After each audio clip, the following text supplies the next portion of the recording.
¿Cómo están, queridos alumnos? Buenos días, un gusto saludarlos.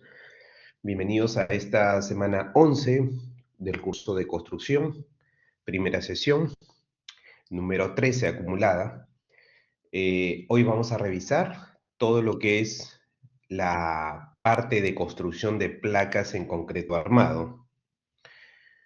Hola Valeria, Arturo, Gandhi, ¿cómo estás? Brigitte, Ingrid, buenos días con todos. Mi estimada Alessandra, ¿cómo estás? Buenos días. Rodrigo, Robert, ¿cómo están? Espero que todos se encuentren bien, Arturo. Es una semana muy importante, una semana clave, porque la construcción de las placas va de la mano con el conocimiento técnico de el concreto, el acero, algunos conceptos básicos de diseño y mucho proceso constructivo.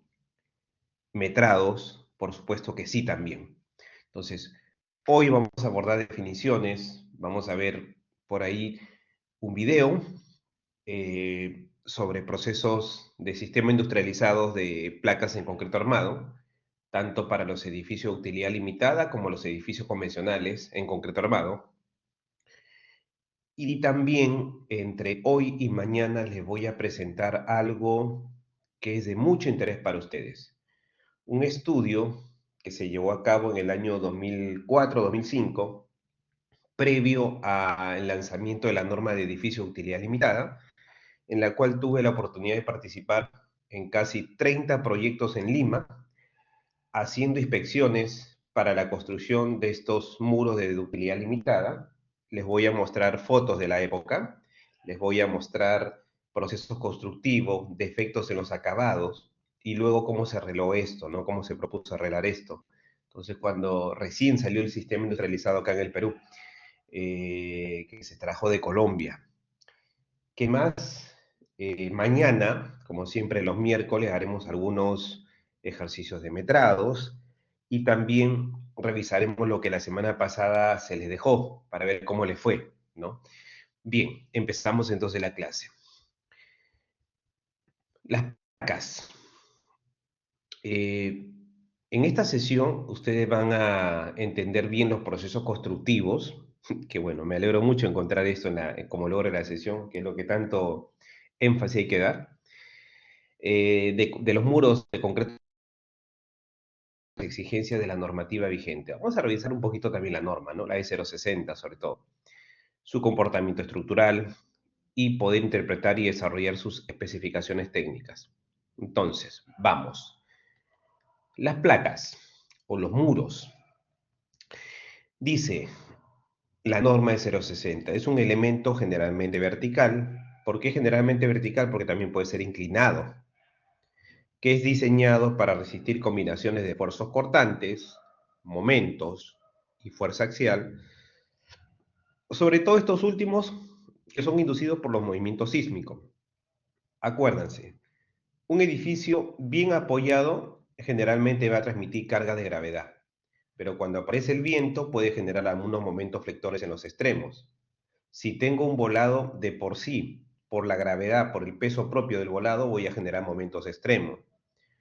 Pero si viene el sismo, ahí sí, hay una buena cantidad de momentos y de cortante. Entonces, luego, el espesor del muro, cómo se calcula, hay, digamos, algunos criterios que te da la norma, que generalmente es 1/25 la altura entre los elementos que van a proporcionar el apoyo lateral, eso lo veremos más adelante, no menos de 150 milímetros, salvo en sistemas de los edificios de utilidad limitada, donde ahí se puede bajar hasta 100 milímetros, o sea, 10 centímetros.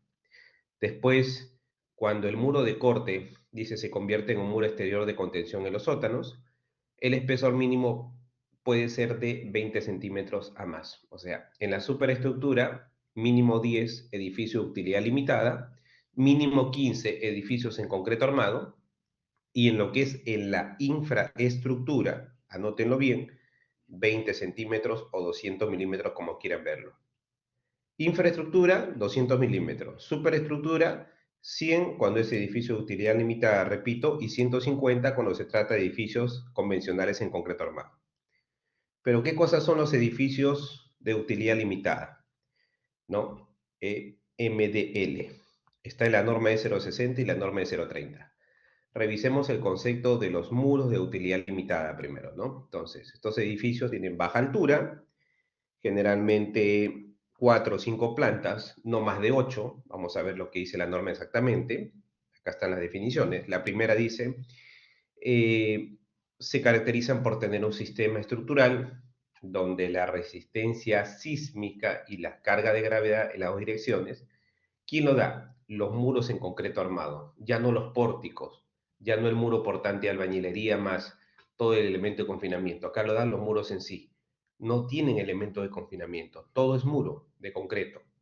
Entonces, los muros son de espesores reducido, 10 centímetros, y obviamente se prescinde de extremos confinados y el refuerzo vertical se dispone en una sola hilera. O sea, así, ¿ven la foto? No hay elemento de confinamiento. Todo el muro en sí se soporta por sí mismo, con el acero, con una parrillita de acero, con una malla. ¿Qué más?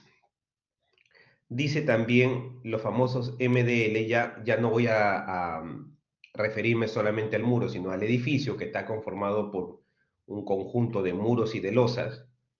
Edificaciones que se caracterizan, dice, por tener un sistema estructural donde la resistencia sísmica y la carga de gravedad está dada por los muros de concreto de espesores reducidos, donde se prescinde de extremos confinados y el refuerzo vertical se dispone en una sola capa. Ojo, en una sola capa.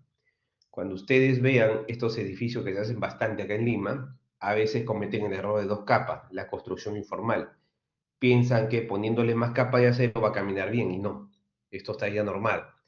Con este sistema se puede construir como máximo 8 pisos, ¿no? Entre 4 a 8 pisos. Muy bien. Un poco de historia.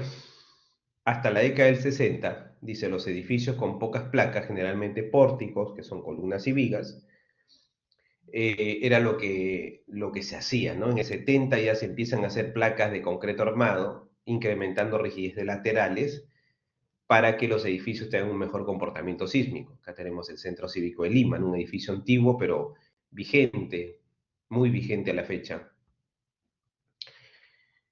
Otra definición de los muros de concreto es que son paredes cuya longitud es en un sentido muy superior a su ancho.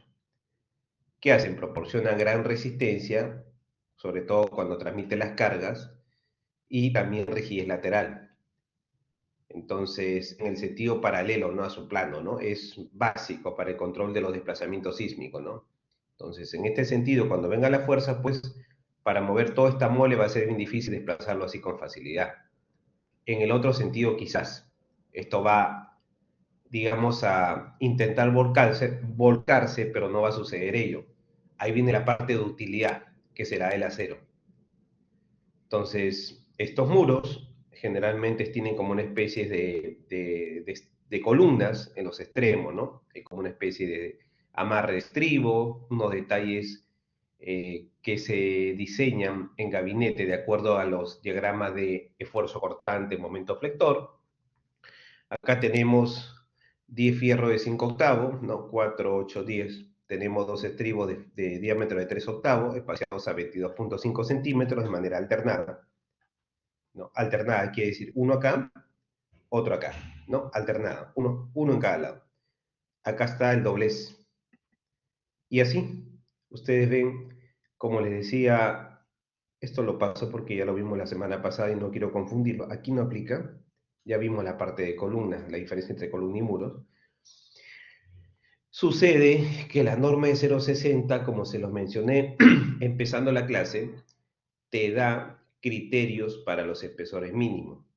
Ya mencioné, para lo que es la superestructura 1/25, el espesor mínimo de 15 en edificios en concreto armado, sistema convencional, no menos de 10, edificio de utilidad limitada, dice en piso superior y 20 centímetros lo que es la infraestructura, tal como lo mencioné minutos antes.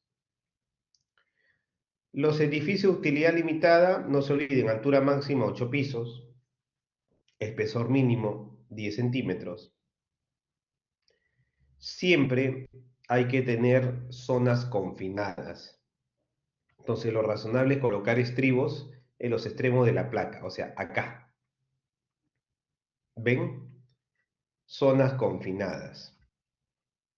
¿Para qué? Para que cuando venga el sismo haya un mejor comportamiento de la distribución de cargas, de fuerzas y momentos. Entonces, otro dato importante es que em, los muros tienen recubrimiento del acero. ¿A qué distancias? Veamos, dice concreto construido en el sitio, que no tengan acero de preesfuerzo. Deben proporcionarse el siguiente recubrimiento mínimo, excepto cuando se requieran recubrimientos mayores, según 7751, o se requiere protección especial contra el fuego, hay que considerar esto. O sea, recubrimiento mínimo, si te preguntan en el examen, son esto. Esto es la excepción. A veces, como el reglamento se escribe medio en negación y eso confunde al lector, ¿no? Se debe, si yo redactar esta parte, bueno, soy miembro de la norma, no lo redacté esto. Esto más lo hacen los estructurales. Yo veo la parte de construcción y materiales. Pero si yo tuviera que redactarlo así con nombre y apellido, yo iría de frente, ¿no? Los espesores de recubrimientos se indican a continuación según el tipo de estructura, ¿no? Y el contacto con el medio ambiente. Tales y tales. La negación lo pongo abajo, ¿no? En caso de recubrimiento especial, el proyectista indicará, ¿no? En el plano del proyecto, qué sé yo. Concreto en contacto permanente con el suelo, entre 40 y 50 milímetros, o sea, 4 o 5 centímetros. Concreto no expuesto a la intemperie, entre 2 a 4 centímetros, dependiendo del diámetro de la barra. Entonces, eso es importante tener en cuenta. El suelo, ¿por qué? Porque tiene agentes contaminantes, químicos, ¿no? Eh, Acabamos de hacer un estudio. Déjenme ver a ver si puedo abrir esta figurita. Les puedo compartir acá en la pantalla un ratito. Acabamos de hacer un estudio y nos hemos dado con la sorpresa de encontrar pues una altísima concentración de sales cuando se trata de, digamos, una infraestructura que está un suelo que está muy cerca a ambiente marino. Vamos a ver. Lo voy a descargar primero el archivo, un momento, no me demoro. Ya está. Y ahora lo voy a abrir para compartirles solamente una parte de lo que es de interés del curso. A ver, un momento.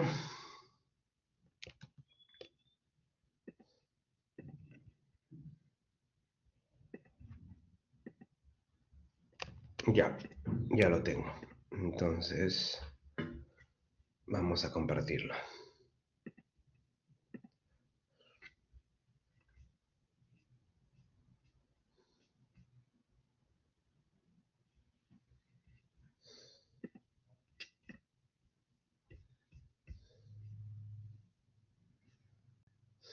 Un momento.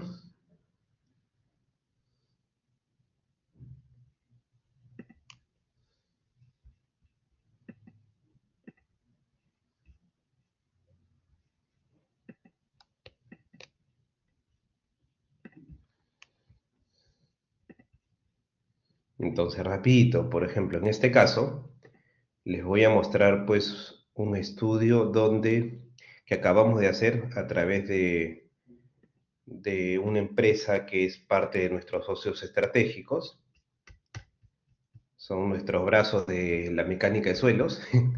Han hecho un estudio para un proyecto que estoy diseñando acá en el puerto de Paracas. Entonces, ahorita calientito. Esto me lo acaban de enviar ayer recién, ¿no? Así que les voy a mostrar. A ver, ¿qué les puedo rápidamente contar de la parte cuantitativa para no aburrirlos pues con la clasificación del SUX, la composición de los mantos o las granulometrías que conforman el suelo, digamos, la cantidad de desgaste de materiales, la capacidad portante del terreno, ¿no? Vamos a ver la parte química, para que entiendan ustedes por qué la armadura tiene un recubrimiento mayor con relación a cuando una estructura es aérea, ¿no? Entonces, se lo voy a poner en pantalla.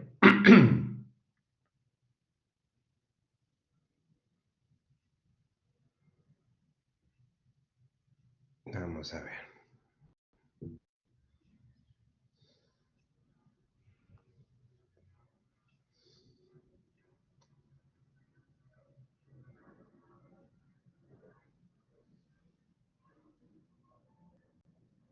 Sulfatos, 8000.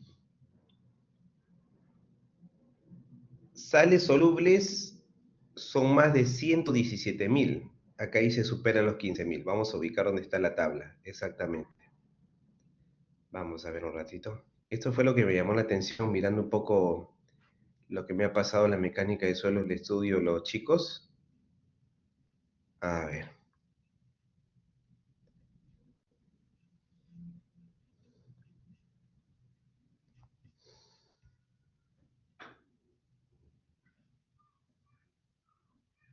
Entonces se hace ensayo a diferentes profundidades, se determina la absorción del material, la gravedad específica, la densidad. Y miren acá, sales solubles totales, 117.457 partes por millón. No hay norma que lo aguante. Hay tantas sales, inclusive en este proyecto estoy considerando una manta de polietileno con una característica de resistencia a tracción que normalmente no se especifica, de 17 megapascales, ¿no? Para que resista la presión alta de las sales que puede generar por la capilaridad, por la ascendencia, ¿no? El agua lo arrastra a las sales hacia la superficie y obviamente puede generarle una presión muy grande a la cimentación. Entonces, ahí se especifica un recubrimiento mayor. Ahí me salgo del reglamento. Ahí le pongo 7.5 centímetros, 75 milímetros. Entonces, no hay reglamento que lo sostenga. ¿De quién depende? Obviamente de mi persona como diseñador. ¿Qué criterio tomó ingeniero? Sencillo, la parte de arriba es una condición especial. Entonces, igual sucede para las superestructuras, para las placas. Entonces, la regla de juego la pone el reglamento, requisitos mínimos. Pero si se detecta en el medio ambiente agentes nocivos, ustedes no se olviden, verifiquen eso con su oficina técnica a ver qué valores han considerado. Entonces, lo que a veces incomoda al ser humano, incomoda siempre al concreto, ¿no? Ustedes están en un lugar, ambiente marino, y ahí se siente un ambiente de tantas sales, se siente un ambiente de tanta humedad. Uf, uno piensa, voy a construir acá, a ver, veamos qué cosas han considerado. Entonces, la cuantía mínima, ¿no? 0.2% refuerzo horizontal, 0.15% refuerzo vertical. Creo que al final hay un ejercicio, que en todo caso lo veremos mañana, al final de la PPT, para verificar unas cuantías mínimas, ¿no? Dependiendo, te pueden dar un plano, vista en planta, la sección de la placa, y te pueden decir que verifiques cuantía mínima. Tendrás que sumar el área total de cada varilla, ¿no? Las áreas totales de las varillas, dividirlo entre la sección, ¿no? Largo por ancho la sección de la placa y eso expresarlo en porcentaje y compararlo con estos valores. No te olvides, mañana lo veremos seguro.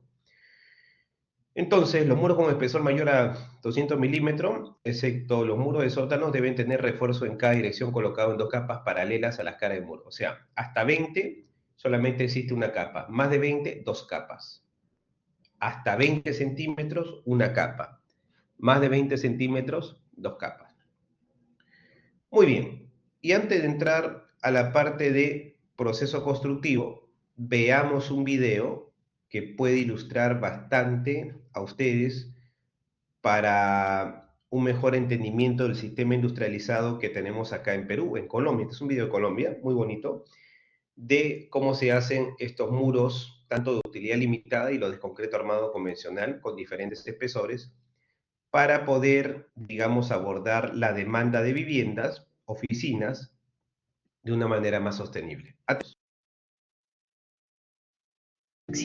Y a fuerzas de sismo, y también muy preferida debido a su rapidez de construcción, lo que se traduce en ahorros de tiempo y por supuesto de dinero.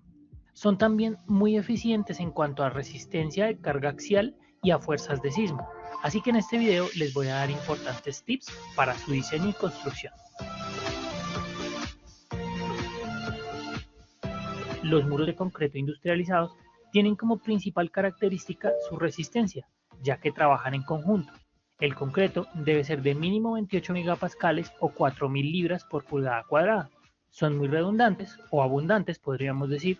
Se recomienda que su separación esté entre los 3 y 3.5 metros para obtener espesores que rondan los 10 centímetros. Por supuesto, podemos tener separaciones más grandes, pero asimismo obtendremos mayores espesores de muro y de placa o uso de vigas auxiliares que no suelen colocarse en este tipo de sistemas. La idea es hacer la producción lo más masificada posible. Pueden alcanzar grandes alturas encontrándose edificaciones hasta de 30 pisos. Indíquenme por favor en los comentarios si han visto mayores. En esos casos pueden aumentar los espesores de los muros a 20 o 25 centímetros en los primeros niveles, dependiendo por supuesto de la densidad disponible. Y como todo buen muro, no descarten cuando son en gran altura elementos de borde o columnas en los extremos, ya que como bien sabemos el punto débil de toda pantalla son los bordes. Son preferidos también por su facilidad de armado. En la gran mayoría de los casos requieren poco refuerzo, de nuevo debido a la buena densidad, por lo que se arman con mallas electrosoldadas, con excepción de algunos casos en los que se colocan varillas más que todo para los bordes. Pero es aquí en este punto cuando surge la primera cuestión y es respecto a las mallas electrosoldadas, que son muy comunes en Latinoamérica. Para quienes no las conocen, son mallas con aceros de espesor muy bajo, variable entre 3 y 8 milímetros, pero debido a que son tan delgadas, es muy difícil generar en ellas el corrugado, por lo que para simularlo se hace un proceso de trefilado, que en pocas palabras es un proceso de estirado en frío, por lo que al pasar por este procedimiento el acero pierde sus propiedades, entre otras la ductilidad, que es la principal característica demandada por las normas sismo resistentes del acero. Recordemos que la ductilidad es esa capacidad del acero para estirarse después de que ha alcanzado su límite de fluencia. Este procedimiento se los explico mejor en el curso de despiece de elementos de concreto que encontrarán en la página web. Es por eso que difícilmente verán este tipo de sistemas con esas mallas en países como Estados Unidos o Europa. Y no descarten que normas a futuro prohíban su uso y deban utilizarse elementos que garanticen ductilidad. En industrializado, el concreto debe ser de curado rápido. Para los muros, este se desencofra cuando ha adquirido del 15 al 20% de la resistencia a los 28 días. Esto en condiciones normales debería ser entre 8 y 10 horas después del vaciado. Las losas o placas se desencofran al tercer día, cuando se haya superado el 40% de la resistencia del concreto a 28 días. Algo así se ve un modelo de este tipo de estructuras, no es nada especial, más que una estructura a base netamente de muros empotrados en su base, pero en la que sí hay controversia al respecto de la modelación de las placas de entrepiso. Algunos ingenieros sostienen que por no tener vigas y las placas o losas sean encargadas de transmitir las fuerzas horizontales, estas deben modelarse como elementos tipo shell, que a manera de explicar rápidamente tienen una resistencia a momento y no solo transmiten cargas de un lado a otro como lo hace el elemento membrana, por decirlo de alguna manera. Les dejo en la descripción el link del video donde explico mejor este tema. Pero otros insisten que hacerlas shell implicaría prepararlas como una viga más, es decir, entre otras colocarles estribos, cosa que no se puede hacer con una losa. No hay manera de hacer un refuerzo cerrado que confine, por lo que les agradezco me dejen los comentarios con su opinión al respecto. Mi recomendación es modelar los entrepisos como una membrana y los muros como un elemento tipo shell. Entre otras recomendaciones importantes para este tipo de sistemas, debemos tener en cuenta que los desmoldantes son vitales para que quede bien la construcción y se recomiendan a base de... Sí, aquí estamos hablando netamente de procesos constructivos, lo que yo voy a hablar mucho entre hoy y mañana, los desmoldantes. Desde las cimentaciones, ¿no? Cimientos aislados, zapatas aisladas y cimiento corrido, vengo haciendo mucho énfasis del cuidado de los encofrados, los desmoldantes. Acá es clave, porque si no colocan agente desmoldante, para tan poco espesor que tienen los muros, tener cangrejeras, tener defectos en los acabados, es muy complicado, es muy tedioso su reparación y puede llevar hasta la demolición del muro. Sigamos. de agua antes que a diésel para evitar que queden residuos en el concreto. Las bajantes deben ser menores a 3 pulgadas de diámetro para que puedan ir por dentro. Se recomienda que vayan en la parte media del muro y nunca en los tercios extremos.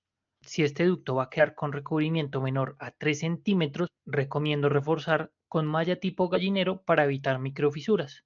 Si el ducto es mayor a 3 pulgadas, es mejor que lo ubiquemos en un ducto externo. Es importante vibrar muy bien el concreto colocado en estos encofrados, que suelen ser metálicos y reutilizables. Así que si el vibrado va a ser con aguja, sugiero que el diámetro del vibrador no sea mayor a 1 pulgada y que este no vaya a golpear la cara de contacto con la formaleta. El tiempo de vibrado que no supere los 10 segundos para evitar el desajuste de los paneles y sus accesorios. Pero si no es posible, recomiendo entonces vibrado externo, hecho con medios magnéticos o mandíbulas sujetadas de los paneles. Si bien no explicamos en su totalidad este sistema, sí espero que hayan aprendido algo nuevo y que pongan en práctica los tips recomendados aquí. Ya saben que para aprender más sobre ingeniería estructural pueden visitar la página web. Les recomiendo el curso de despieces de elementos de concreto, entonces vibrado externo, hecho con medios magnéticos. Retrocedí un poquito para explicarle esta parte, ¿no? Cuando se trata de vibrado, hay que tener cuidado. Estos concretos que se usan para los muros industrializados, en edificios de utilidad limitada sobre todo, son de alto grado de fluidez, ¿no? En las losas, 6 a 8 pulgadas de slam y en las placas, mayor a 8 pulgadas, 8 a 10 pulgadas. Entonces, el vibrado para ese nivel de grado de fluidez no es más allá de 5 segundos, 8 segundos, 10 segundos cuando el concreto se va secando. Entonces, por ahí en alguna de las conferencias, recuerdo, hice una tabla que me lo pidieron en un evento y yo colocaba, ¿no? Concretos, digamos secos, 0 a 2 pulgadas, 15 a 20 segundos, uno vibra, ¿no? Y se los he dado a los chicos en tecnología del concreto, recuerdo también. Voy a buscar la tabla. Y concretos de alta fluidez, 0 a 5 segundos. ¿Por qué 0? Porque algunos ya son prácticamente autoconsolidantes. Entonces, para este caso de 8 a 10 pulgadas se recomienda 5 segundos tiempo de vibrado, 5 a 8 segundos dependiendo cómo vaya secándose el concreto, bajando su grado de fluidez. En ninguno de los casos no más de 10 segundos porque podemos sobrevibrar y afectar tanto la formaleta como el acabado. Entonces hay que tener mucho cuidado. Bien, terminamos esta última parte y continuamos con la clase. O mandíbulas sujetadas de los paneles. Si bien no explicamos en su totalidad este sistema, sí espero que hayan aprendido algo nuevo y que pongan en práctica los tips recomendados aquí. Ya saben que para aprender más sobre ingeniería estructural pueden visitar la página web. Les recomiendo el curso de despieces de elementos de concreto, en donde aprenderán cómo realizar despieces para las vigas, columnas, muros y muchos aspectos de la norma NSR y ACI internacional que estoy seguro que no tenían idea que existían. Les dejo en los comentarios los links para que nos visiten. Un abrazo para todos y hasta la próxima.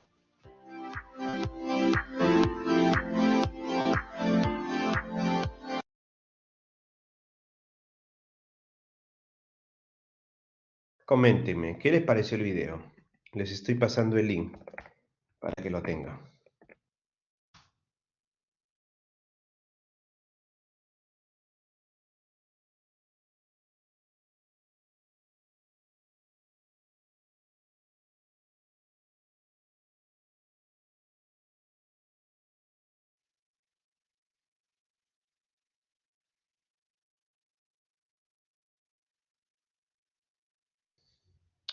Vamos avanzando con las diapositivas del curso.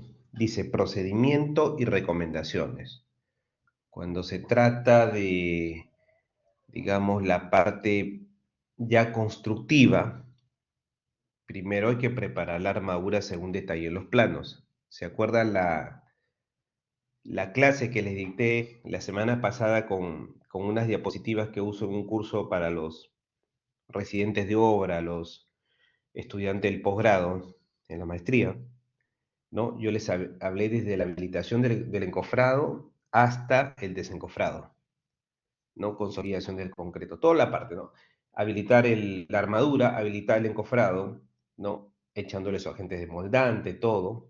preparar la zona de vaciado, vaciar el concreto, consolidarlo, curarlo, acabarlo, desencofrado. Creo que esa última parte no llegamos, pero sí hablamos hasta consolidarlo. Le pasé la PPT la semana pasada a su delegada. Y miren, acá encuentro un resumen bonito, ¿no? Preparar la armadura, colocarla, amarrándola al refuerzo de la zapata o de la cimentación. Hay que colocar los separadores de concreto, ¿no? De acuerdo al recubrimiento especificado. Hay que encofrar, hay que vaciar el concreto, hay que desencofrar y luego curar la placa.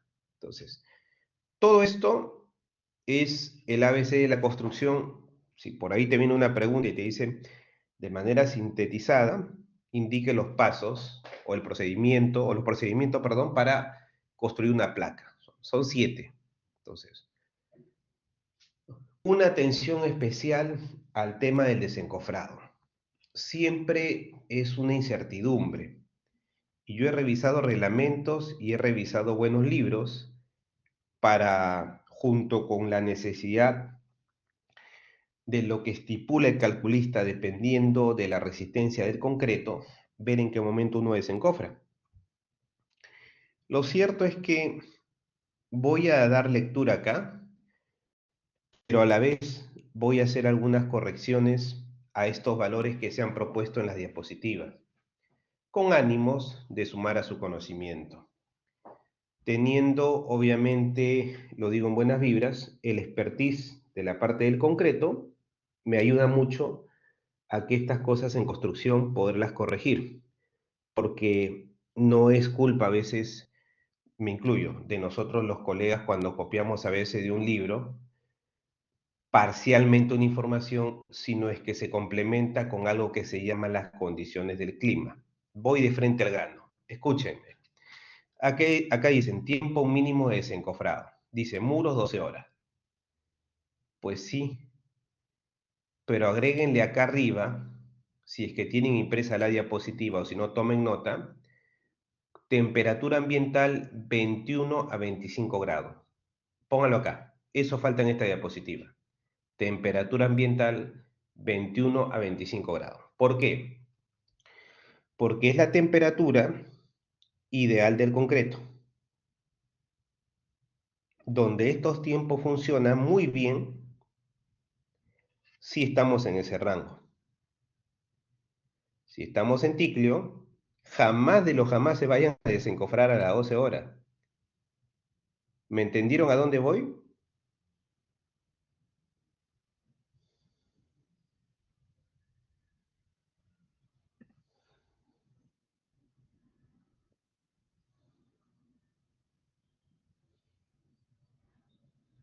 Sería bueno que los demás se despierten. O están muy abrigaditos y no están lejos del teclado. Solo quiero saber si me están entendiendo. Ya se despertaron dos más. A ver quién más. ¿Están atentos? Ahí están los chicos. Ya está. Todos acaban de dejar la tacita del café. Un brindis con café. Yo estoy tomando jugo acá. Un jugo muy rico. Jugo, perdón, yogur. Muy bien. Entonces, jamás de lo jamás se vayan a desencofrar a las 12 horas, pues, allá en Ticlio. Se te viene el muro, la columna encima. ¿Ven por qué la necesidad de especificar acá las temperaturas?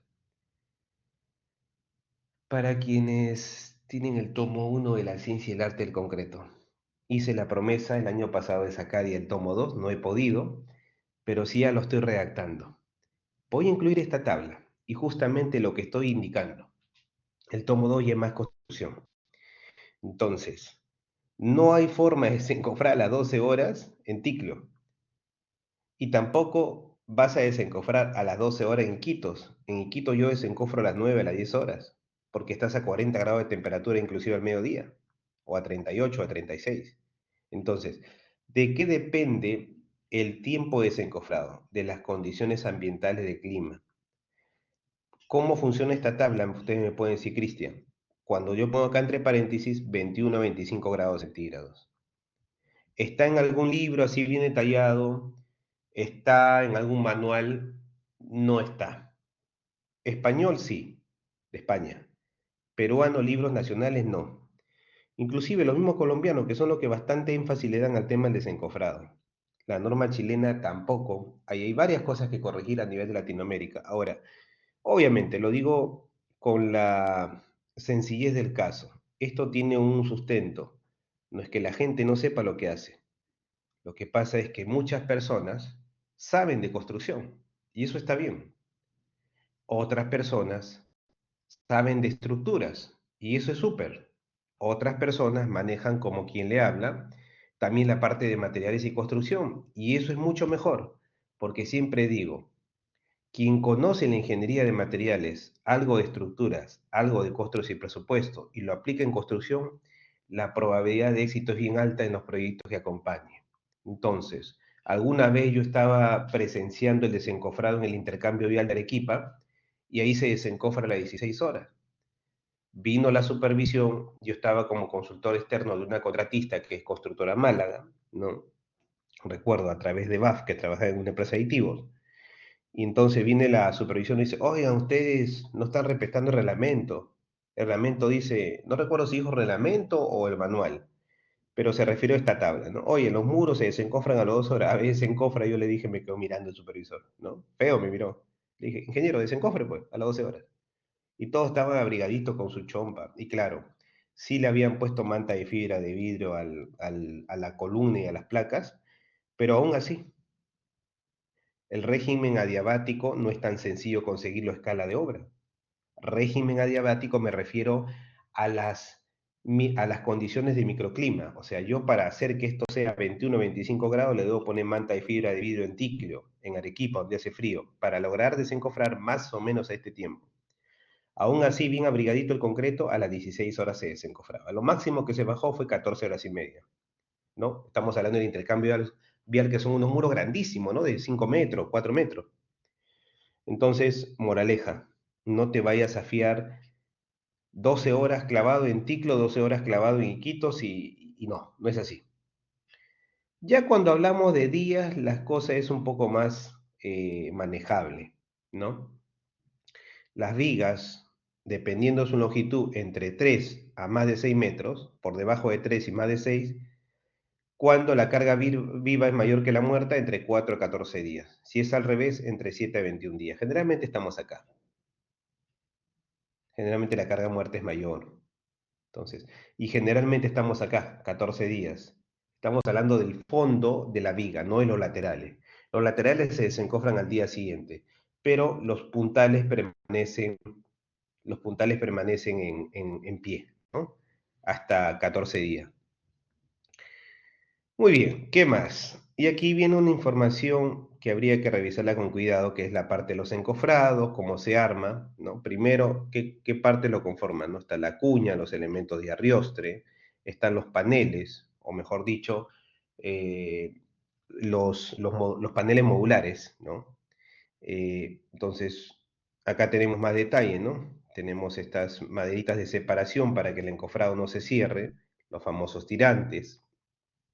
Tenemos la placa inferior para darle como arriostre para que esto no se mueva, ¿no?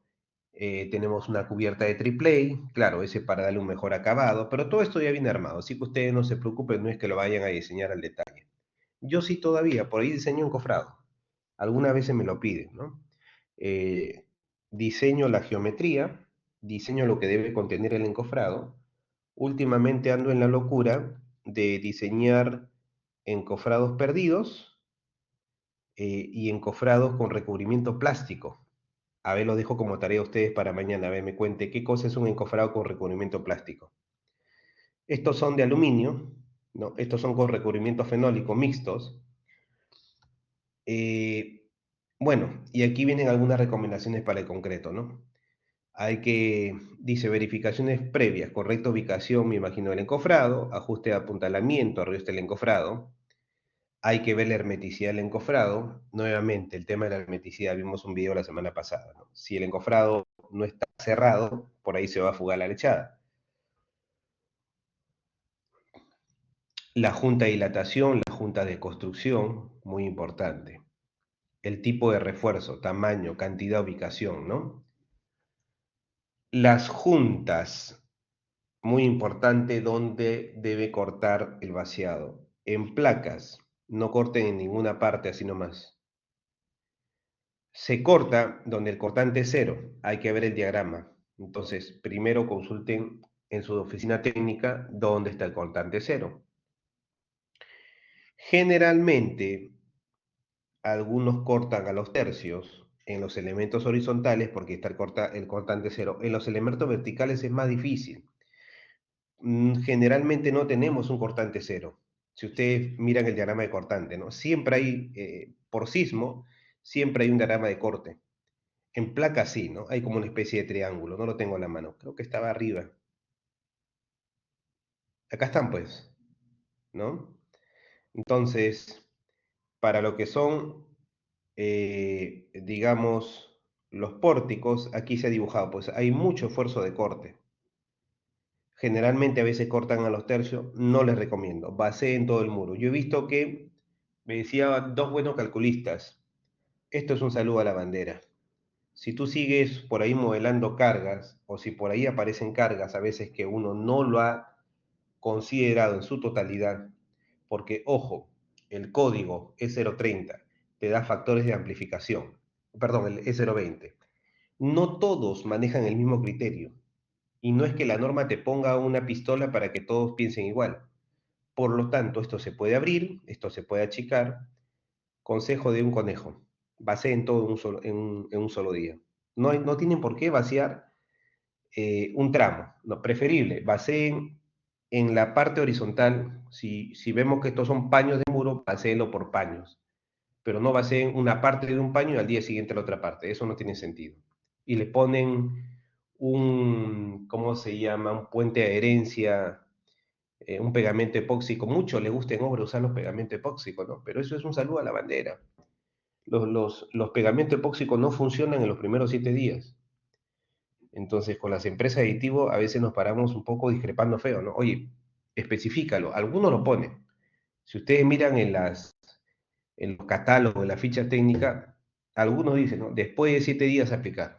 Lo irónico es que al día siguiente muchos aplican. No funciona.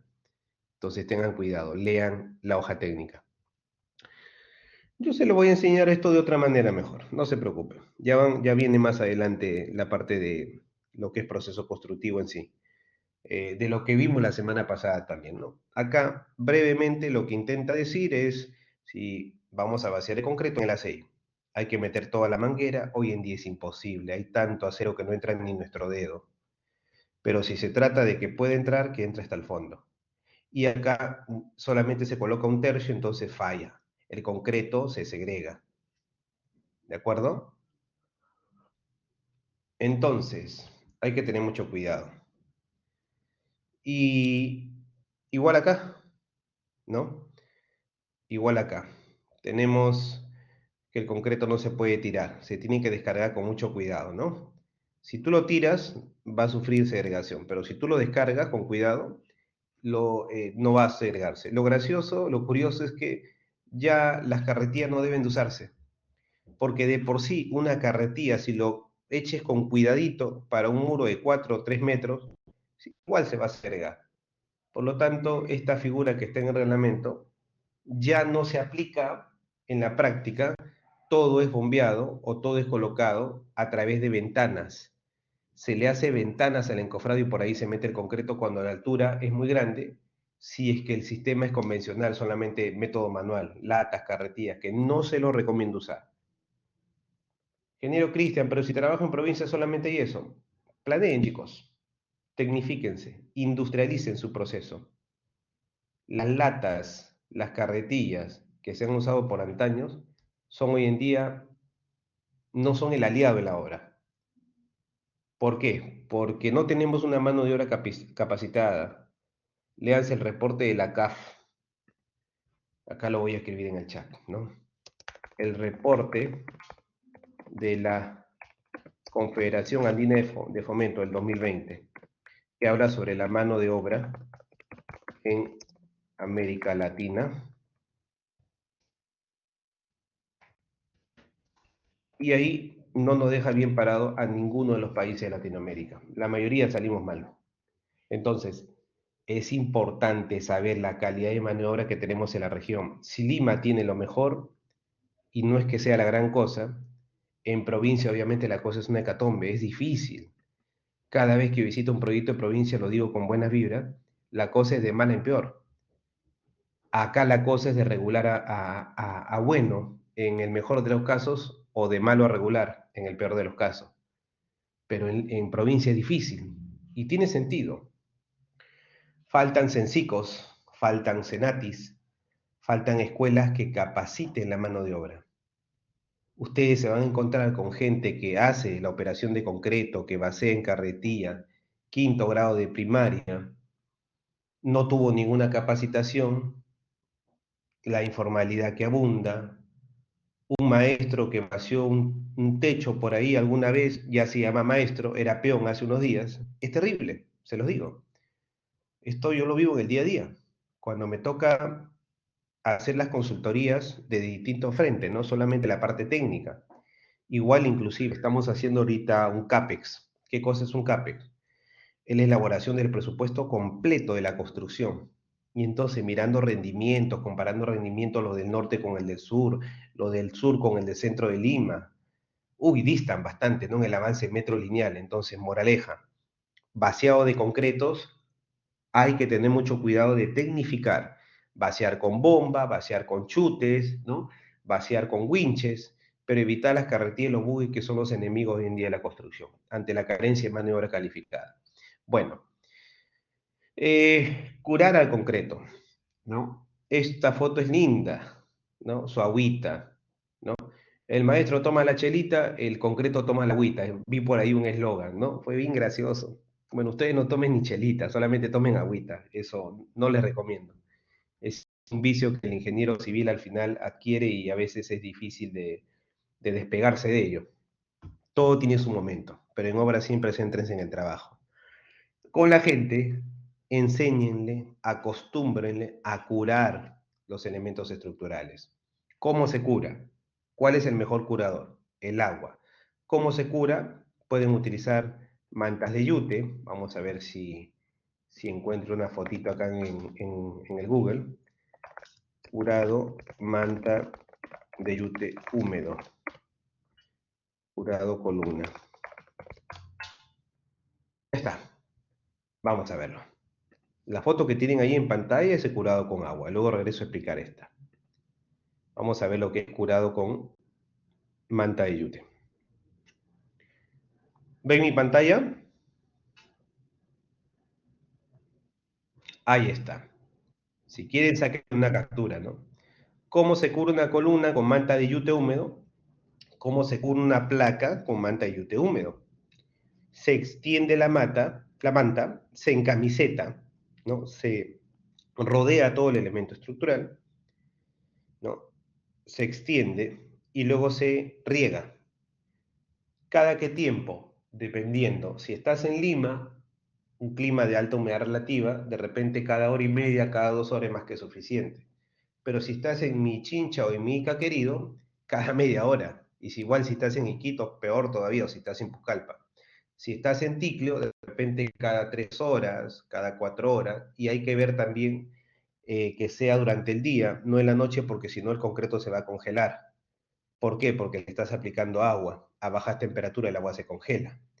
Entonces, pero este es el curado húmedo, con yute húmedo. El mejor curador que puedes aplicarle a concreto. Otros lo que hacen es, eh, le aplican curador químico. Vamos a poner curador químico. Pero voy a borrar lo de la manta de yute. Ahí está. Entonces, otro aplican a la placa con su mochila tipo cazafantasma, aplican pues el curador químico. Y está bien para ciertos concretos. Mi recomendación es de que los concretos de relaciones agua-cemento 0,50 para arriba se usen curador químico agua. Mi recomendación jamás va a ser que los concretos de relaciones agua-cemento de 0,50 para abajo se usen de manera indiscriminada el curador químico. Sé que las empresas de aditivo por ese lado a veces andan con cierta discrepancia, me toca a mí decirlo como proyectista, pero es que a veces no entienden un tema que el concreto es muy delicado. Se los voy a preguntar. ¿Qué pasa si un concreto tiene menor relación agua-cemento? Ya no es 0,50, sino 0,45. Ese concreto, escríbame en el chat, ¿tiene más o menos agua? Si yo paso de un 0,50 relación agua-cemento, un 0,45, ¿el concreto tiene más agua o menos agua? Respóndame en el chat.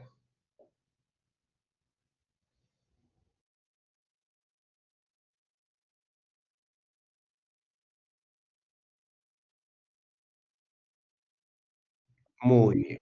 Entonces, estamos de acuerdo 100%. Al tener menos agua, ¿el cemento se va a hidratar bien o va a ser más difícil su hidratación? Al tener menos agua, va a ser más difícil. Si tiene más agua, va a ser más fácil. ¿Entendieron? Muy bien. Entonces, si yo tengo menos agua, mejor dicho, si tengo una relación agua-cemento menor, voy a tener menos agua, por lo tanto va a ser más difícil la hidratación.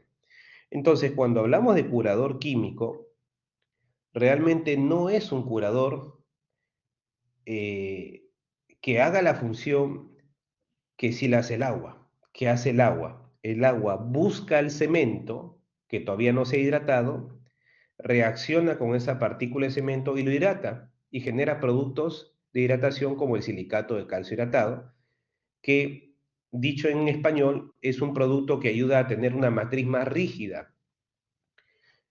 Si yo echo el curador químico, este no va a hidratar al cemento. Y para este concreto que tiene menor relación agua-cemento, lo que necesito es agua.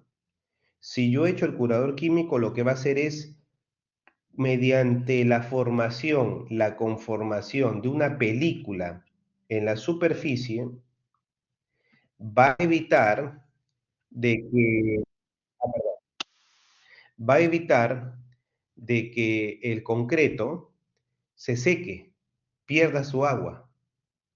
Pero lo preocupante es que estos concretos lo que necesita es estar en contacto con el agua.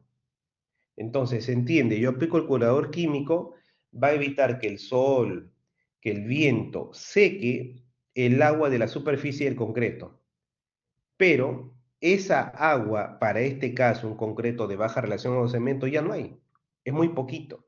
Por lo tanto, echarle curador es impedir que entre más agua al concreto para que se hidrate todo el cemento. Por eso no se recomienda. Entonces se necesita, más que curador, el agua en sí. Y producto de que no hay el agua suficiente para que se hidrate el cemento, anótenlo, se puede formar, existe el riesgo de formación de fisuras por la contracción endógena para concretos de baja relación agua-cemento, menores a 0,50. ¿Se entendió? Muy bien.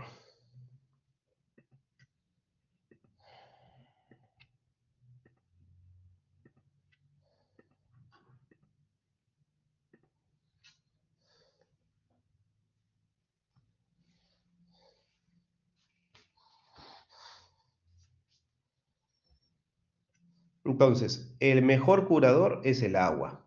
No hay pierde. Con el agua uno puede hidratar las partículas de cemento sin problema. No hay pierde.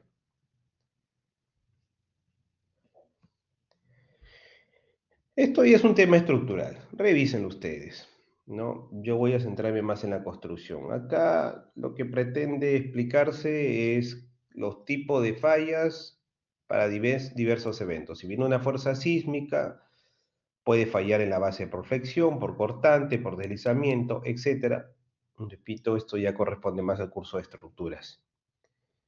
Entramos a los edificios de utilidad limitada, ¿no? Muros de concreto de utilidad limitada. Miren, por aquí me encuentro. O sea, yo le decía que en el año 2004-2005 me encargaron más de 30 proyectos de, digamos, inspeccionar cómo se construye. Y créanme, por eso aprendí mucho. A pesar de desempeñarme en el rubro de materiales, aprendí mucho de construcción porque esos 30 proyectos me sirvieron. Ya les contaré en breve, después de la pausa que haga, parte de esos 30 proyectos, lo que se hizo, con fotos y estadísticas, todo, ¿no? En esa época se utilizaban los muros en todos los pisos malla electrosoldada, ¿no? Entonces, la zona central, refuerzo vertical dúctil en los extremos. Pero a partir del 2006 se prohibió el uso de malla en los primeros pisos. Y esto obviamente por los estudios que se hicieron en cuanto a la ductilidad, ¿no? En comparación con las varillas convencionales.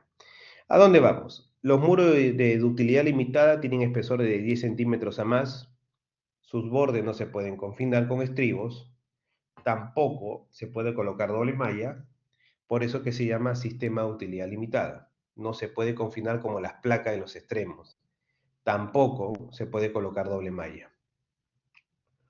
La construcción, básicamente todo es de concreto, se construye en una jornada, en la mañana se vacían los muros y en la tarde se vacían las losas, ¿no? Se encofra para ambos, ¿no? En la mañana se vacían los muros y en la tarde la losa, ¿no? En la mañana muros, tarde losa, ¿no? Ahí está el vaciado de concreto, claro, no es la posición de la manguera, yo les enseñé, etcétera, etcétera, y ahorita viene el estudio.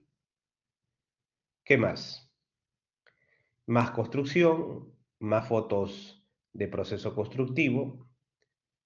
Paro allí porque me voy a meter de lleno a lo que les ofrecí.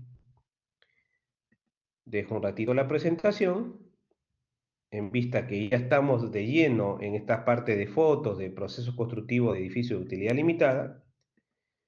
Les voy a presentar a ustedes, en calidad de primicia, un trabajo que se hizo ya hace varios años, en el 2005.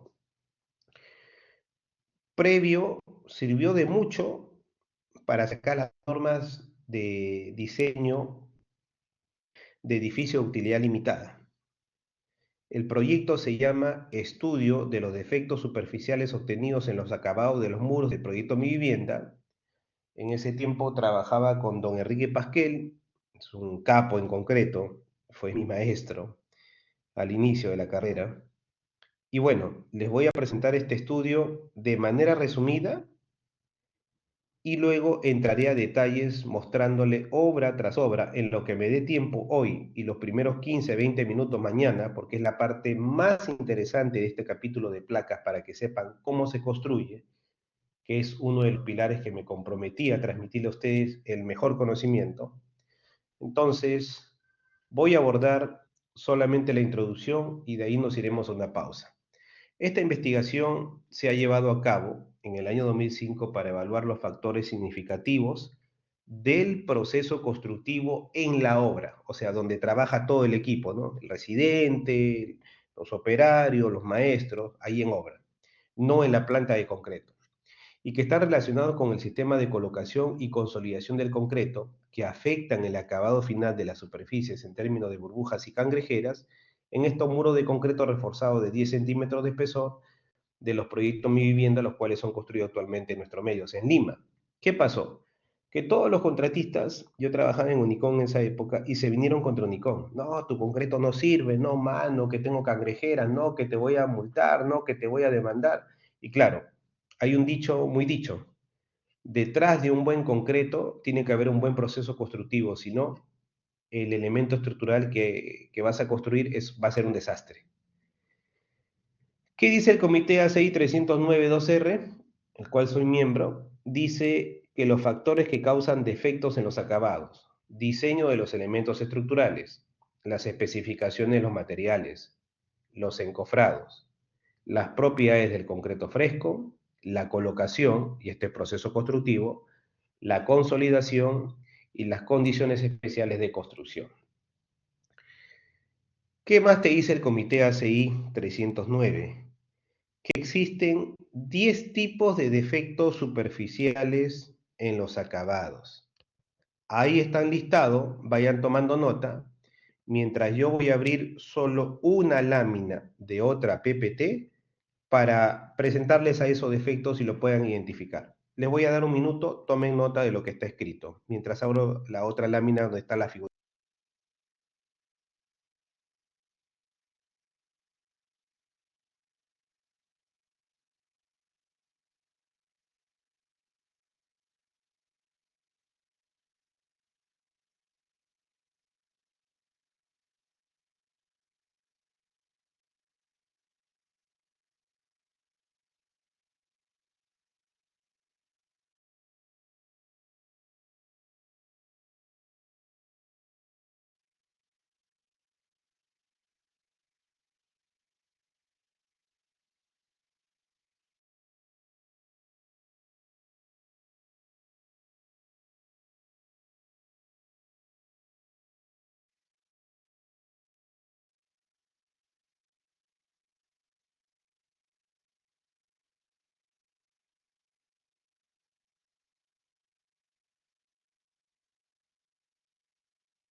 Ok, ¿me confirma si ven mi pantalla? He cambiado de diapositivas.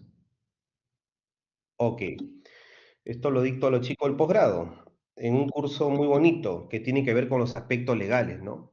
Tiene que ver con los defectos constructivos. Ahí me toca hacer la especie de abogado para defenderlos, porque son problemas que se detectan en las construcciones, ¿no? Entonces, esto pasaba obviamente con frecuencia en el año 2004-2005 fue un caos, pero claro, esta es otra presentación que preparé para estos señores, en aquella época que dictaba un curso en la empresa que dirijo, y bueno, les enseñaba obviamente temas de normatividad, del marco legal, los periodos de garantía, cuándo son defectos de carácter estéticos, cuándo son defectos de carácter estructural, cómo actuar. Y bien, nos encontramos acá. Factores asociados a los defectos constructivos y cuáles son estos defectos. Les presento, atentos. Número uno, marcas en forma de panal, honeycombs en inglés. ¿Se entendió? Número 2, vacío de aire en la superficie. ¿Ven estos huequitos? ¿Estamos hasta ahí? ¿Me confirman? ¿Van bien? ¿Están vivos? ¿Están despiertos? ¿Está bueno el desayuno? Ahí están. Ahora sí ya se han despertado más. Ya con dibujitos de buena figurita ya se despiertan más ya. Ya se centran no solamente en el cafecito o en el jugo, también en la clase. Disfrútenlo. Ok. Tercer defecto de los acabados. Y cuarto. Esto no se ve en clases, en el pregrado. Espero lo aprovechen. Huellas del encofrado. ¿Qué pasa? Que de extremo a extremo, ¿se acuerdan? En la clase anterior cuando les di también una capacitación dentro del curso, hablando de cómo se tratan los encofrados, le dije, pues hay encofrados que te dejan huella, ¿no? Porque se pasa un bastón de extremo a extremo. Entonces se llaman huellas del encofrado, ¿no? Y todo esto es porque existe este ducto. Ahí pasa una varilla, un elemento fabricado ya que es parte del sistema modular. Y entonces aquí no se vibra bien. Entonces, estas son las huellas que deja el encofrado. Y también la transparencia del agregado. Cuando he vibrado demasiado, no vayan a pensar que si yo vibro mucho, ya, el concreto va a estar bien. No es ni poco ni mucho, es el rango de tiempo que se recomienda. Agrietamiento, ¿no? Se fisura porque han movido el encofrado, ¿no? Porque no lo han curado a tiempo. Variación de color, claro, es una foto en blanco y negro, pero es un chiste, ¿no? A veces tú desencofras y acá está todo verdoso, por acá todo blanquecino, porque se ha salido el recubrimiento fenólico del encofrado. ¿Qué más? Líneas de arena, cuando no hay un vibrado uniforme. Se concentra la aguja del vibrador en una sola zona, pasa esto. Línea entre capas. Quizás la foto no sea la más adecuada, pero miren, ¿ven? ¿Ven esta línea? ¿Qué pasó? Vino el camión de concreto, vació acá, se le acabó y después vino después, 2 horas, 3 horas después. Acá también, miren, otra línea entre capas. ¿Ven? Esta es la línea entre capas, ¿ven? No vacían todo de una sola jornada, ¿no? Entonces, o mejor dicho, todo de un solo lote.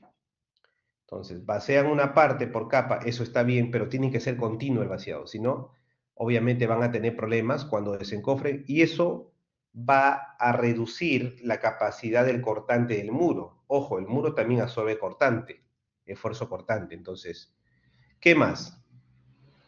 Junta fría, ¿no? Y esto ocurre igual cuando hay demora en el vaciado de concreto. Desalineamiento del encofrado, queda así, todo feo. ¿Se entendió? ¿Preguntas hasta ahí? ¿Todo claro, chicos? Les he mostrado en calidad de primicia para ustedes los 10 defectos en la superficie de acabado que tiene el reglamento, el comité al cual pertenezco en Estados Unidos, que es el 309-2R.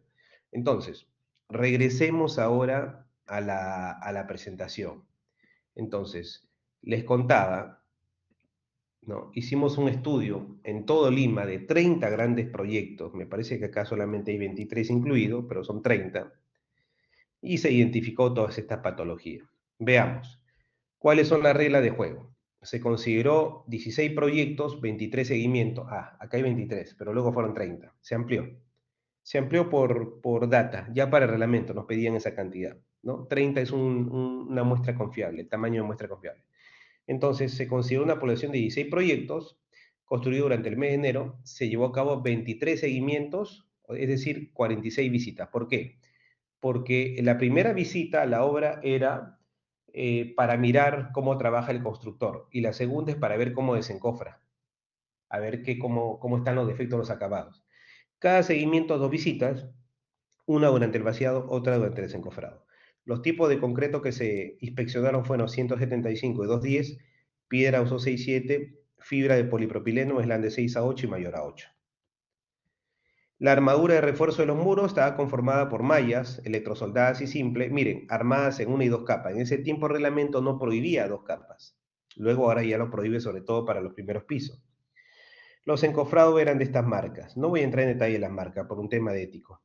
Los tipos de moldantes en la superficie de los encofrados eran petróleo, jamás usé petróleo, es una bomba, los aditivos de la línea Z y de Chema. 6 parámetros de evaluación.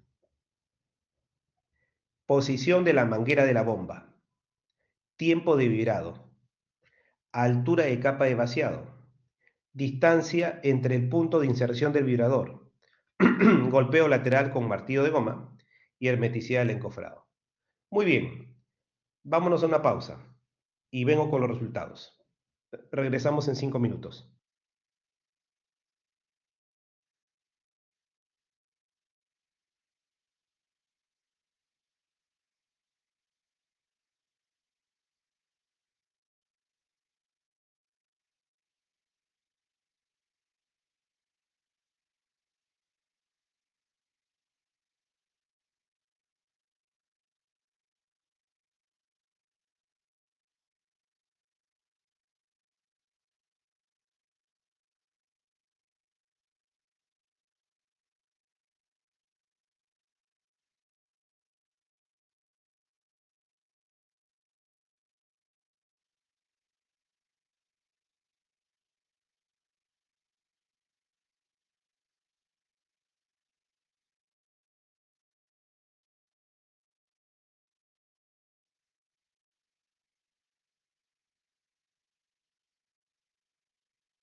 Muy bien, continuamos. ¿Cuál fue la metodología de evaluación usada para evaluar los defectos superficiales? Durante la etapa del proceso constructivo, se definió el muro de análisis para poder evaluar los defectos con una longitud que fluctuó más o menos entre metro y medio a 6 metros lineales. Y la metodología desarrollada fue permitir, digamos, que se puedan cuantificar las cangrejeras y las burbujas en porcentaje, como se indica a continuación. En el caso de las cangrejeras, se le asignaba una figura geométrica aproximada. En el caso de las burbujas, se hacía un conteo, diámetros entre 2 a 10 milímetros, tomándose 6 milímetros como promedio. Hoy en día es muy fácil hacer esto y muy rápido utilizando un programa que se llama el Picton para capturar la imagen y hacer el conteo. Eso lo vi en Francia y lo vi también en Canadá. Mucho hacen los franceses eso para sus edificios. Para ubicar los defectos se dividió el muro en tres franjas, ¿no? Franja superior, la central y la inferior. Porque no es lo mismo una cangrejera en la parte superior que la inferior por razones obvias. Los momentos y los esfuerzos de corte que están asociados. Se asignó un sistema de puntuación, donde 6 era la nota excelente, aquellos que cumplían con los 6 criterios de calificación, o sea, todos respetaban los 6 criterios, lo hacían muy bien, y 0 era aquellos que no cumplían ningún criterio. Y así, ¿no? Entre 1 a 2, 3 o 4 a 5, íbamos de muy malo, deficiente, regular, bueno y excelente. Respecto a los defectos en los acabados, las cangrejeras y las burbujas tenían esta puntuación. Menos del 1%, excelente. Y más de 10%, malo, preocupante, como querramos calificarlo. Muy bien, acá está el proceso constructivo y acá abajo pues están todas las empresas contratistas que por razones del caso no voy a ahondar, pero voy a centrarme en lo que se obtuvo, ¿no? Entonces, ¿cómo vibra Lima? Acá está Lima. ¿Cómo trabaja el constructor de Lima? De manera bastante irregular, sobre todo aquellos que vibran demasiado. Habían algunas contratistas que vibraban demasiado y otros que vibraban muy poco. Entonces, la media más o menos estaba cerca de 10 segundos. ¿Con qué asentamiento trabajaba? La media era 8 pulgadas, había algunos que trabajaban con un poquito más y otros que trabajaban con menos. ¿Qué más? La altura de colocación de capas. Pues sí, mal que bien, digamos, ciertos contratistas respetaban la altura de capas, 50 centímetros, otros iban a 75, la mayoría a 1 metro, y algunos eran bien graciosos, en una sola capa vaciaban, y por eso les salía el concreto muy mal, ¿no? Lleno de cangrejeras. Entonces, veamos también ahora la distancia promedio de vibrado, ¿no? Algunos vibraban separados cada 20 centímetros y otros medio metro a más. Sobre todo los distraídos, ¿no? Que andaban con el celular y vibraban pues muy espaciados y también vibraban demasiado. Vamos a verlo en otro gráfico. Bueno, acá tenemos las cangrejeras. Nótese que si hacemos como una especie de histograma, hubieron obras donde habían cangrejeras por encima del 10%, dos proyectos que fueron los más críticos, que irónicamente eran los que se quejaban, digamos, en una magnitud grande y también mandaban cartas a la empresa, digamos, los tres más complicados. Y el resto estaba, digamos, menos del 5%. No había una población mayoritaria menos del 5%, promedio 4,07. Entonces, ¿esto qué quiere decir? ¿Que era tan grave como se veía en el mercado? No, era una percepción que había que educar a los contratistas para, digamos, mejorar su proceso constructivo y afinar también detalles del tipo de concreto a pedir. Y no asustarse pensando de que lo que está haciendo, pues, o lo que está obteniendo es un hecatombe que hay que demoler el muro, porque sí, había mucha parte subjetiva. Obviamente el estudio arrojó que si bien habían cosas por mejorar, no era todo catastrófico, ¿no? Menos del 5%, no estamos mal, pero tampoco estamos bien, se puede mejorar, se puede evitar el resán en el muro. Más del 10%, Dios los libre en la obra. Burbujas no hubo problema, la mayoría menos del 1%, excepto una obra, ¿no? Que usaron un encofrado de aluminio y que se retiene mucha burbuja. Ojo con ese detalle. ¿Dónde se ubicaban las cangrejeras? Generalmente en la base del muro, o sea, al fondo. Miren, ¿por qué? Porque tiraban el concreto. Acá, esta es la base del muro, la franja inferior. Ahí se ubicaban las cangrejeras. Entonces, la mayor parte, ¿no? Base de los muros. Acá está. Ah, perdón, nos hemos pasado. Aquí, base del muro. Luego le seguía la franja central y así. En cuanto a la posición de la manguera para vaciar el concreto, miren, el 73% construía mal. Lo colocaba de manera vertical, la manguera y la bomba. Y ustedes saben qué peligro trae eso. No solamente de acabado, sino también de accidente. Miren lo que ha pasado hace pocos días en la avenida de la Brasil. La burbuja dispersa en todo el paño y algunas en la franja central. Más dispersa en todo el paño. Hermeticidad del encofrado no era mucho, ¿eh? Un poco más de la mitad nada más, cuando debería ser esto casi el 100%. Había un 43% que no era hermético el encofrado y por eso fugaba la lechada.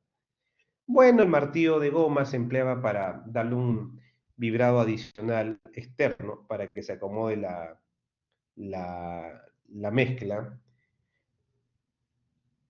Y otro punto que es importante es también en cuanto a la evaluación del proceso constructivo, cuando calificábamos, el 52% no construía bien, no respetaba los 6 criterios en su totalidad. ¿De acuerdo? Solamente el 9% casi construía bien. Entonces, era una cosa crítica. Había que tomar acción inmediata. Había que generar el reglamento. En ese tiempo no había reglamento. Había que capacitar de manera masiva la mano de obra. Eso hicimos. Porcentaje de cangrejeras, ¿no? Ya lo vimos hace un rato, más del 50%, igual burbujas, ¿no? Entonces, el 52% deficiente el proceso constructivo, el 8% es crítico, no sigue ninguna técnica o buena práctica constructiva según los códigos de reglamento, ¿no? El ACI 304 y el 309. 304 para colocación del concreto, 309 para lo que es vibrado.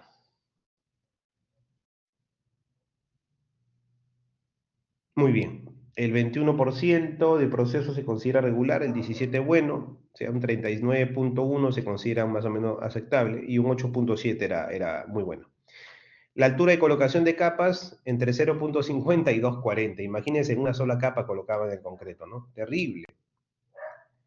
Y el 82.6 de los seguimientos efectuados, el cliente no emplea martillo de goma. El martillo ayudaba porque eliminaba, como eran encofrados de aluminio, eliminaba las burbujas que se atrapaban en la cara del concreto. 72% o 72.7 al, digamos, la manguera de la bomba la colocaban en posición vertical.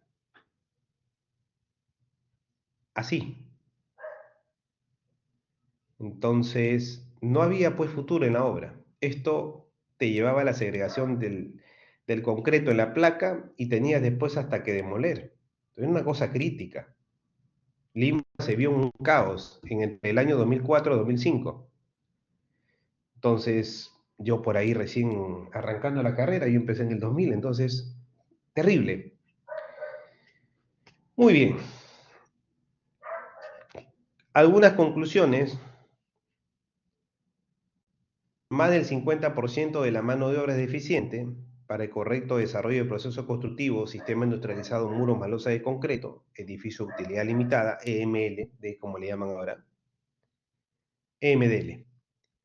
De los resultados obtenidos en los defectos superficiales, burbujas y cangrejeras, y de la calificación realizada en cada caso, se concluye que los niveles de imperfecciones se encuentran en rango aceptable. Pues sí, al margen de las mejoras constructivas, que eso se traducía en gastar más plata en Resane, no es que habría que botar el muro. Entonces, era algo que sí, digamos, la gente estaba preocupada porque decían, no, voy a tener que demoler el muro. No, no era tanto así. Y entonces, ya para terminar, lo que mañana les voy a mostrar al detalle, solamente voy a proyectar una obra de las tantas que vimos, para que se queden ustedes con la, digamos, con la parte práctica del aprendizaje. Entonces, ya le mostré un estudio muy interesante que se hizo en Lima, y acá están los seguimientos, pues. Este es un vaciado de concreto de 5 pisos, ¿no? La obra, ¿no? Un residencial Las Palmeras, el cliente encargado de construir, ¿no? Proceso constructivo, ¿no? Posición de la manguera vertical, ¿no? Altura de capas entre 0.5 a 1.2, tiempo de vibrado 5 segundos, distancia de inserción del vibrador de 20 a 50 centímetros, ¿no? Iluminación de la zona de vaciado, el tipo de vibrador, pulgada y media, complicado, esto no se usa, si el muro es muy delgadito, se usaban de 3/4, entonces para estos muros, y acá usaban el doble casi, encofrado de aluminio. Entonces acá están los acabados, ¿ven? Al día siguiente íbamos para ver los acabados, y miren, ¿ven mi pantalla? ¿Me confirman? Entonces, acá había fuga de lechada, acá también se perdió la lechada, falta hermeticidad. Miren acá, cangrejeras en la base, ¿ven? Entonces iba, se le daba instrucción al maestro de obra, a la cuadrilla, todo se les capacitaba, y después mejoraban ellos, entonces hacían una construcción más limpia. Acá hay más, ¿no? Esto lo pongo yo en el curso de tecnología del concreto, los chicos se asustan. Profesor, ¿hay ratones en obra? No, chicos, no hay ratones, le digo, esto es cangrejera de efecto. Pareciera, ¿no? Que un ratón vino y se comió el concreto. Es que es rico el concreto, dice, ¿no? Acá también, ¿no? Entonces, estas son las placas del sistema industrializado que no caminaban bien, ¿no? Acá también, esto lo pongo en tecno, ¿ven? No es la cara de un fantasmita, miren acá su boquita, decía, ¿no? No es, pero miren, terrible. O sea, todo esto pasaba de una manera significativa, en una cuantía significativa, entonces había que mejorar. Por acá estoy yo con los chicos, cuando visitábamos las obras, ¿no? Eran unos conjuntos residenciales inmensos, que había que ir varias veces, inclusive. Acá yo pongo 2 visitas, pero fuimos algunas 3, 4, ¿no? Entonces, ¿para qué? Para ver todos los muros, las losas construidas. Nos centramos en los muros porque era más crítico, ¿no? Bien, mañana tocaremos la obra número 2, ¿sí? Entonces, lo voy a dejar acá. Tengo bastante por mostrarle de esto, pero el tiempo ya no nos va a dar. Mañana 20 minutos tomaré para mostrar esta segunda parte. Luego empezaremos con la segunda parte de placas. Haremos un ejercicio de metrado. Antes revisaré el ejercicio que ustedes les dejé como tarea. La semana pasada le pasé ayer a Vale lo que me pide la información y absolveré algunas consultas, dado que me han estado escribiendo los chicos, tal como yo se los pedí. Cualquier duda escríbanme. Y dado que me veo imposibilitado por razones de tiempo, por razones de trabajo, a responderles de manera inmediata, muy gentilmente le pedí a Vale que les comunique para que mañana dudas que tengan sobre su trabajo se las pueda resolver acá en clase. Les daré unos minutos. Si quieren que lea algo, si quieren que les recomiende algo, si quieren que revise su índice, tráigame su índice. Generalmente ahí está el meollo del asunto. No voy a poder leer 20 páginas, 10 páginas, eso es imposible, a lo más una página, pero sí sean, les pido específicos en lo que yo los pueda orientar, asesorar, ayudar para que hagan un mejor trabajo. De más está decirlo, junto con la rúbrica, están ustedes 4 o 5 estudiantes por grupo trabajando en cada uno de los puntos de la rúbrica. El curso es construcción, el curso no es arquitectura. El curso no es topografía. El curso no es costos y presupuestos ni metrados, por más que sí hay que hacerlo. Entonces, céntrese bastante en el tema de construcción, que ahí tienen por lo menos 15 puntos de nota de los 20, si miran la rúbrica en cuanto a la calificación. El curso conlleva a mucha responsabilidad cuando ustedes van a resumir en su trabajo final conceptos, etapas, pasos que considera el expediente que lo están incluyendo en su monografía, no copiar. Yo me doy cuenta muy rápido, ahí sí me apego un poco a la experiencia. Si veo pues textos que no tienen nada que ver con la forma como ustedes redactan, en la edad que se encuentran, que eso es algo que lo tengo muy marcado, se los voy a decir, en buenas vibras, pero eso puede afectar su calificación. Mañana no, obviamente. Por eso, desde ahora les pido, ¿no? Sean bastante cuidadosos para que ustedes puedan, digamos, tener un feedback mío lo más acorde a lo que esperan, ¿no? No copien el expediente, esa no es la idea, sino que traten ustedes de más bien sintetizar, ¿no? Las definiciones, ¿no? Entonces, eso les pido, por favor. Bien, no sé si hay alguna pregunta. Ah, de veras, la lista. Vamos a pasar. Claro que sí, antes que nos gane la hora. Atentos, voy a tomar la lista.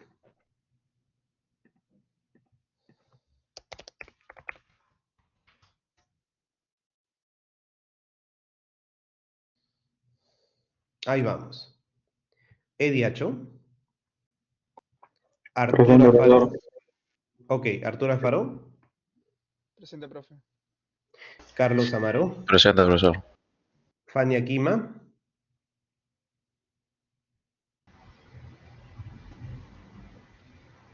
Alex Presente, Aibar. Alex Aibar. Presente, profesor. Harumi profesor. Cantorín. Harumi Cantorín.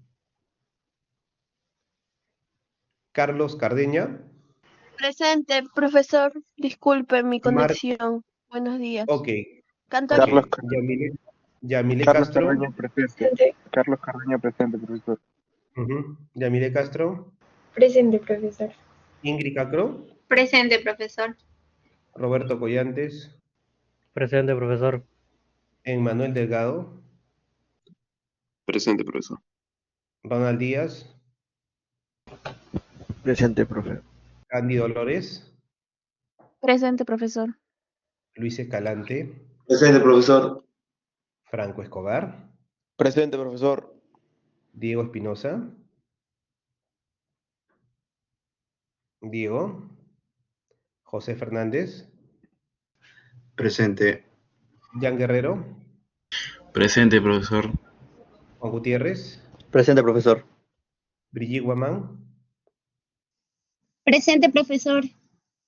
Osma Guaranca. Presente, profe. Jan Guayapuma.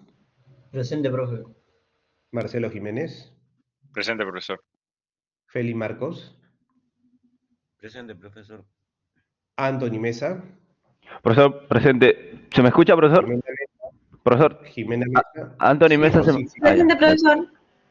Escúchenme, sí, tranquilos, no repitan varias veces lo mismo porque pierdo la conexión de la lista y no tiene sentido, tranquilos, yo lo escucho. Listo. Jimena Mesa. Presente, profesor. Néstor Mocarro. Presente, profe. Andy Montoya. Buenos días, profe, presente. Rodrigo Nieto.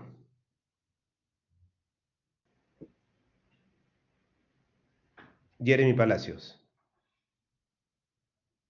Lucía Pedraza. Disculpe, profe. Palacio presente. Ok, Lucía Pedraza. No está. Presente. Ok, Brando Quispe. Brando, no está. Gandhi Raime. Presente, profesor. Ana Ríos. Presente, profesor. Mar Ríos. Presente, profesor. Alessandra Rodríguez. Presente, profesor. Franco Rodríguez. Presente, profesor. Carlos Rojas.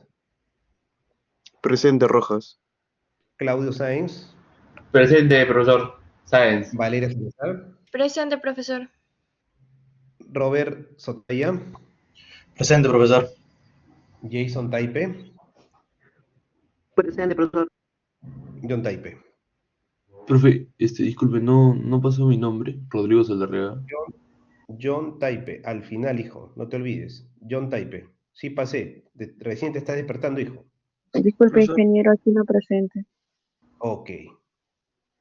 Listo. Rodrigo Profesor, Nieto. disculpe, a mí no me llamó, soy Marco Carlos. A todos he llamado. Que recién están escuchando. No, Voy profesor. por Rodrigo primero. Rodrigo, Profesor Rodrigo Nieto Sí, presente. profesor, buenos días. Ya, ahora sí, listo. Ya te puse Marco asistencia. Carlos, profesor. Yo también estaba acá presente. Marco Carlos. Lo llamé hace rato, lo llamé Marco Carlos. Ya te puse asistencia. No te preocupes. Listo. Rodrigo tranquilo. Espinosa, Rodrigo profesor. no pasa porque... Ya, listo. Ya cerré la asistencia. Muy bien. A ver, ¿qué más? Un momento.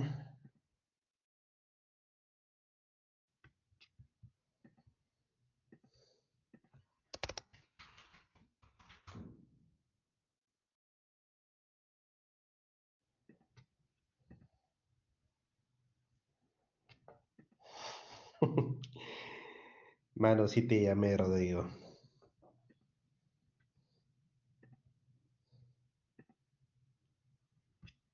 Ahorita estoy entrando otra vez a la asistencia. Un momento. Estar atento, chicos. Siempre al final considero a todos, pero ya apenas se duerman, pues. Por lo menos la asistencia. Ya te puse asistencia. Listo, Rodrigo. Profesor Espinosa, justo cuando Ya, estaba llamando. no te puse asistencia, mano, recién resucita. Ya pues, No, lo que por pasa lo es menos que para la asistencia, pues ya después. Está con asistencia, no te preocupes. Ya está con asistencia. Ya, profesor. Ya, más atento nomás, pues. Por lo menos en esta parte, chicos, ¿ya? Listo. Cuídense mucho. Un fuerte abrazo. Excelente día. Preguntas, mañana si gustan, empezando la clase, si se quedó algo pendiente, con todo gusto los escucho, ¿sí? Bendiciones, los quiero mucho. Cuídense mucho. Hasta luego, profesor. Cuídese bastante.